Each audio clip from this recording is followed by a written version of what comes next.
Thanks for staying with us. We're going to start with the nation. Ganduje pledges reform, fairness to reposition APC. Pencom's assets hit 16 trillion naira. Delta to buy electric buses. Tinubu sends Abdulsalami Sultan to warn Niger junta. NSA probes another vessel held with stolen crude. Labour threatens strike over contempt charge against Ajero. And NNPC, NIPCO to deploy 35 CNG stations. Okay, which story are we starting with in the nation? Okay, so I'll start with another vessel that was intercepted, and it's suspected to have stolen crude oil on it, and is being investigated. So remember the one that was intercepted July 7, July 11th, it was burnt down. It was set ablaze. But this particular one was intercepted August 2nd. They said Okoko area of Delta State. The private security operatives, that's the Tantita operatives, they were conducting a routine patrol when they spotted the vessel.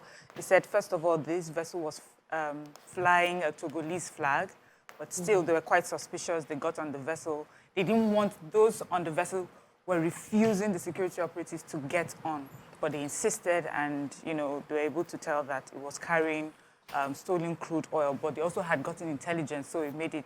But they have handed so they arrested this particular vessel, and they're insisting that it would not go the way of the other one where it was set ablaze. Yes. And so they said the NSA and CNS have eventually contacted and authorized Tantita operatives to take the vessel into custody.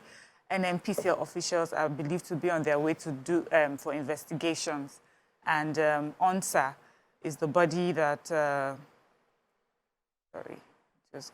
ONSA, it's the Office of the National Security Advisor, and they have launched investigation into this particular vessel. I hope it does not go the way of the other one, that we find out who is behind it.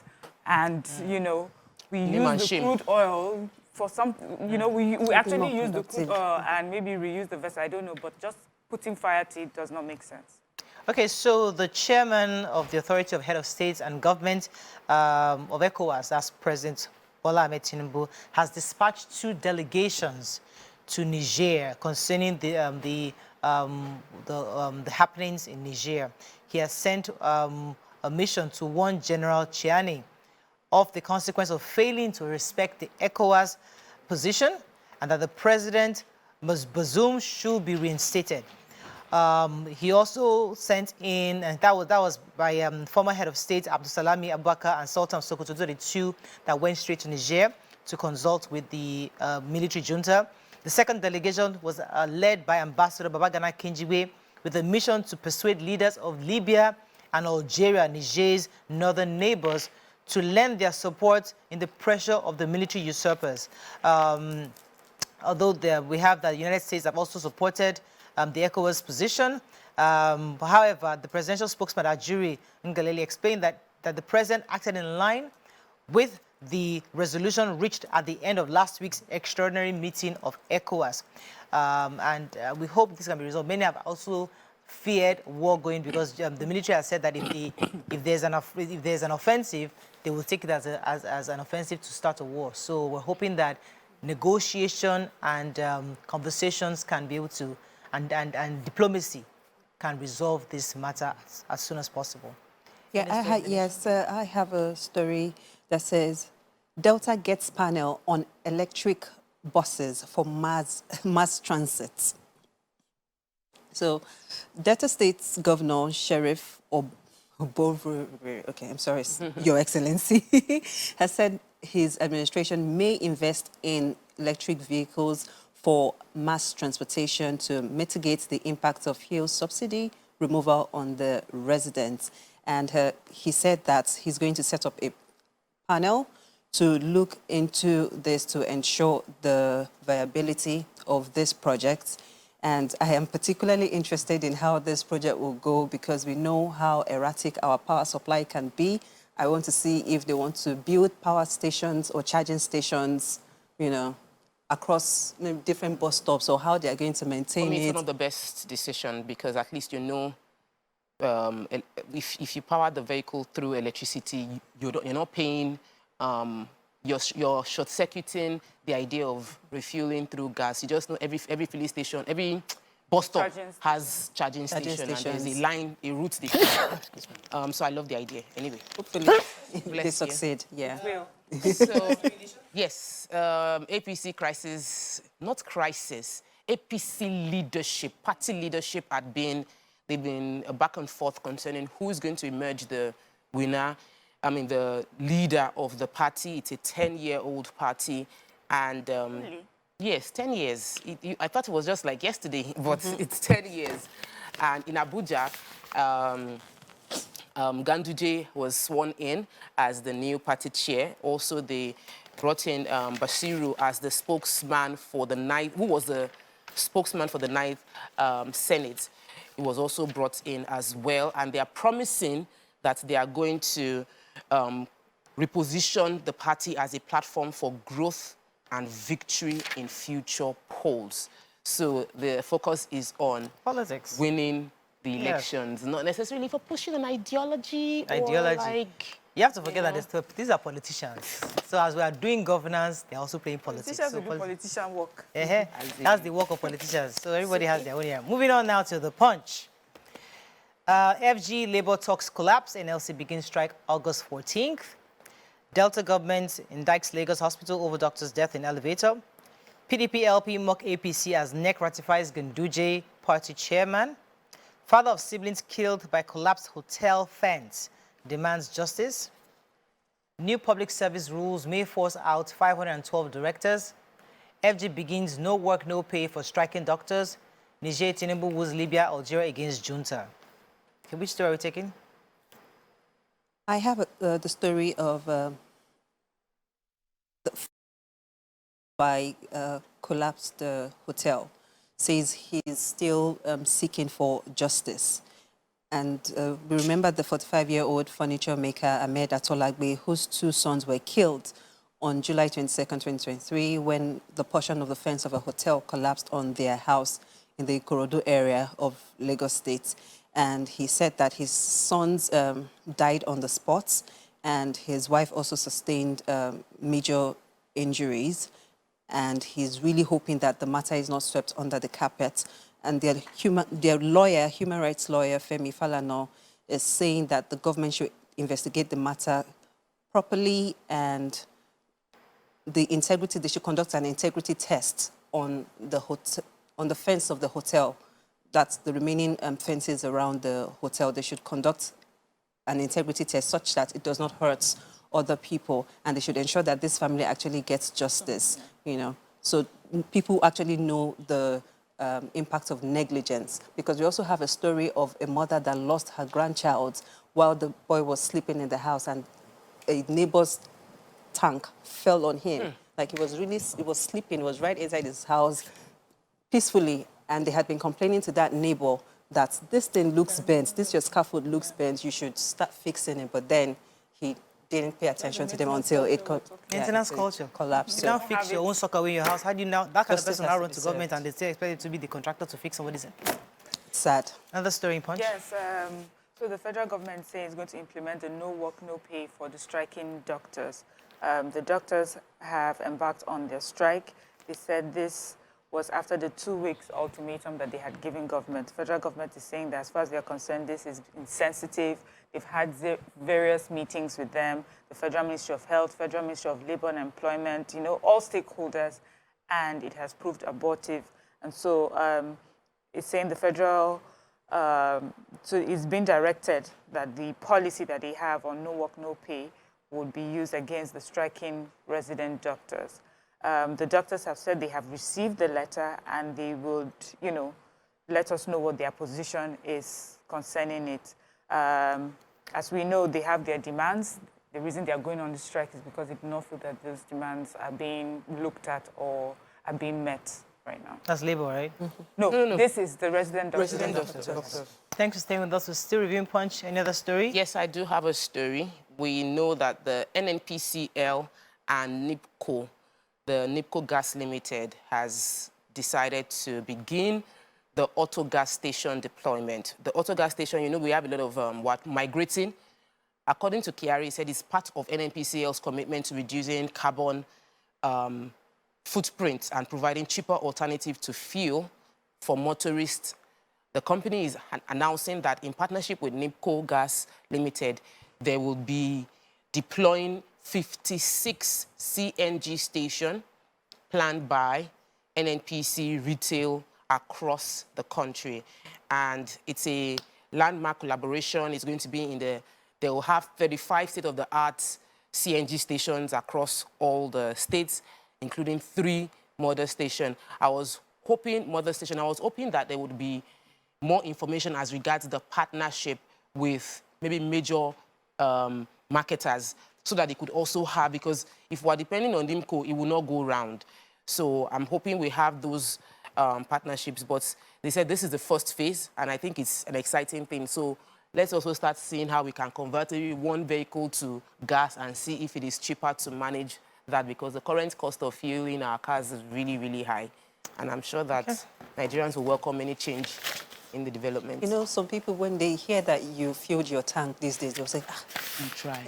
And they say, you've done rituals. Tell us, how did you get the money? Because this is ritualistic. Where did you get the money in this economy? All right, moving on to Vanguard. Contempt charge will go on indefinite strike August 14th, says NLC. Cool, ECOWAS delegation meets with Niger military leader. GSK group to shut down operations in Nigeria. Oh. Subsidy removal. NNPCL, NIPCO plan 35 CNG stations nationwide. Diphtheria outbreak claims 122 lives in Nigeria, says UNICEF. Troops kill 36 terrorists, rescue 140 kidnapped hostages nationwide. APC how Ganduje emerged 6th national chair, Bashiru secretary. And I don't want to die, colleague narrates last moment of doctor that killed in the elevator accident. Okay, which story starting with in Vanguard? I was going to take the major headline with NLC. Okay. So NLC is saying that they will embark on a nationwide strike from August 14th if the case of the Ministry of Justice that had gone to court on Wednesday to file a contempt charge against Labour is not dropped. If you recall, the president, when he's returned, had a meeting with Labour and TUC, that's a trade union. They had a meeting where they made several, and he had assured them that the Port Harcourt refinery will commence production by December this year. He also promised that concrete arrangements were reached, that the president personally guaranteed action on the following areas: commitment to immediately restructure the framework for engaging the consequences of the petrol price hike in line with the input of the Labour leaders, get the refinery working, and there was one more. And I think also to promise to unveil the workable roadmap to the CNG alternative next week. So those are the promises that the president had made. However, the Federal Ministry of Justice through the NICN had continued to allow itself to, according to NLC, to be used to truncate the dominance of democracy by having filing a contempt case against NLC. And they're saying that if that case isn't dropped, they will commence a strike, a nationwide strike, by August 14th. Many of us feel scammed because I remember the last president saying that Dangote refinery was going to be up and running this year, that there would be, they were doing some turnaround maintenance on our own refineries to get it up and running this year, and that those were the things that they were going to kick-start before changing the price. Suddenly, Dangote refinery is not going to happen this year, not even next year. They've given us another date, and the other present refineries are not working. So you can understand why Labour was protesting, because we are hearing, and it's a different administration from this one, but as of today, we are waiting. Anyway, diphtheria. UNICEF said that no fewer than 122 persons have lost their lives to this diphtheria outbreak in Nigeria. The Nigeria representative is giving us some numbers. She said as of July this year, 3,850 suspected cases were reported. 1,387 were confirmed as diphtheria. And then she also expressed worry over the outbreak, which she said has affected children in 27 states of the country. And that the fatality rate is at 8.7%.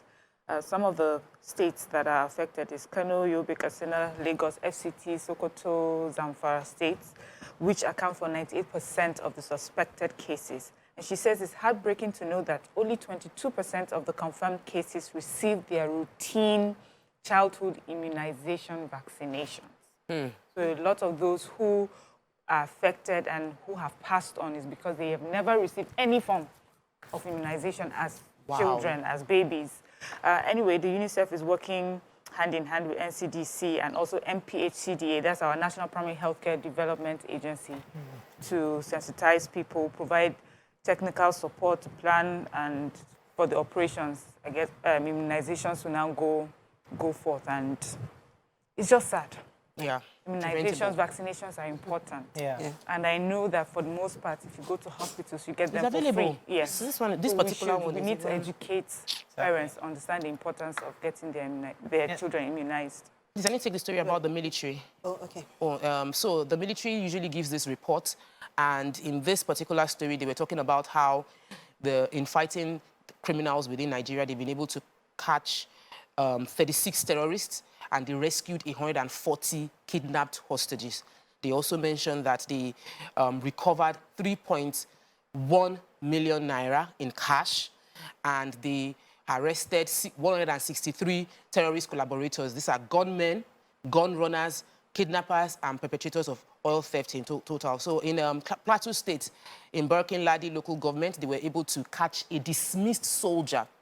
His name is Bashar Abbas, who still had on his military uniform and 2 AK-47 rifles with him, one of which was his official rifle. Even though he had been dismissed, they said he's working with a terrorist member that is at large. They couldn't get that one. Then in Niger Delta, they also discovered 36 illegal oil refineries, 61 dugout pits, 87 storage tank, 1 speedboat, 32 cooking ovens. Like, it's as if they keep finding this thing. It does not end. Or are they opening new ones? They also recovered 310 liters of stolen crude oil and PMS, all of that. The military is working, and they are giving us a total breakdown of what they've done so far. All right, take one more story, Vanguard. Okay, yes. I would like to take the GlaxoSmithKline story, the GSK story. So Nigerians were yesterday greeted with the news that GSK would be pulling out all its operations from Nigeria. Wow. Yeah, and that's because the parent body, GSK UK, informed the Nigerian arm that it's a strategic intent to cease commercialization of its prescription medicines and vaccines in Nigeria through the GSK local operating companies. And the chairman of the Nigerian company, the Nigerian arm of GSK, is saying that the factors that have led to this include foreign exchange unavailability for businesses, insecurity, unemployment, and high cost of doing business, coupled with the uncertainty around fuel subsidy removal. And this goes to, it just focuses on the need to improve the ease of doing business in Nigeria. Unilever has gone, Unilever to the... Wow. Yeah. And then the head of pharmacists in Nigeria, Mr. Olainukan, is also saying that this scarcity is going to have a lot of impact on patient care. And, you know, the Nigerian government should start looking for how to improve It's a healthcare huge business in issue, Nigeria. you know, I mean, because If you don't have drugs, what are you going to do? Okay, Nigerian Tribune, waiting game in APC. Oyo workers continue secretariat blockade. Reps to revisit 11.3 trillion naira allegedly spent on turnaround maintenance. Security agents intercept ship with suspected stolen crude in Delta. My administration didn't receive 200 billion naira from UBEC, says Okowa. Nominations open for 2023 Obafemi Awolowo Leadership Prize. And many injured, property destroyed as thugs attack APC members in Ikiti. Okay, final paper. Let me take Rep saying they're revisiting the 11.3 trillion allegedly spent on the 3 moribund refineries. I don't know if you read it because you... So it's about the refineries that the amount of money has been spent so far since 2010 till 2022 is 11.3 trillion naira. And we don't know why we don't have 3 working refineries. So we have the chairman of the House Committee on Public Accounts, Honorable Bamidele Salam. He was the one talking, with the media. He says that he's bothered by the state of the refineries in spite of the huge sum of money that's been spent in putting them in shape in the last decade. He's also saying that the era of wasting public funds on white elephant projects without consequences will soon be over. The Public Accounts Committee chairman said it will examine accounts of the federal government and those of the ministries, MDAs, in order to expose wastage, inefficiency, and corruption in the public sector. He also lamented that many roads, bridges, and other public infrastructure for which humongous sums of monies were budgeted and spent on previous years have become dilapidated, while many others were simply abandoned by contractors after receiving full payments. So he's also appealing to the president. He's saying that he urgently has to appoint a substantive Auditor General of the Federation. We haven't had anyone fill that office for over a year. And he says that that has negative impact on the Nigerian public finance and accountability rating by global organizations. So. Okay. Oyo State, I have to continue to speak. I'll speak both sides, not one side. I'm not biased, but the Oyo State workers continue their lockdown of the secretariats. It was even more strict on Thursday. There was no activity allowed within the secretariat, totally paralyzing the activities of Oyo State, and they are demanding that the governor speaks to them directly because there are deductions that have been made to their salary that is affecting their life, and they are asking that he steps out to speak to them. The Commissioner for Information has come out again, Dr. Oyelade, mentioning that, see, the governor spends, politicians only get less than 100 million of allocation that comes to the state, while civil service gets 7.3 billion within the same period. And he's explaining that everybody knows the challenges that the country is going through. He mentioned that they've only had deductions for 2 months in their salary, that this reaction is very extreme, considering that they've only had deductions from the past 2 months, that many other states that even have more funds than Oyo have not been able to do as much as what Oyo has done. But the NLC don't agree, because they said their expenses has gone up and their income went down. So the protest, I think the governor needs to just quickly talk to them. We're hoping that it doesn't generate into a violent situation, but it might just help if the governor just tells them that, like, we understand. But they locked him up. They want him to come outside. Okay, that's all we can take on Front Page Review. When we return, look at other hot topics. Stay with us. We'll be right back.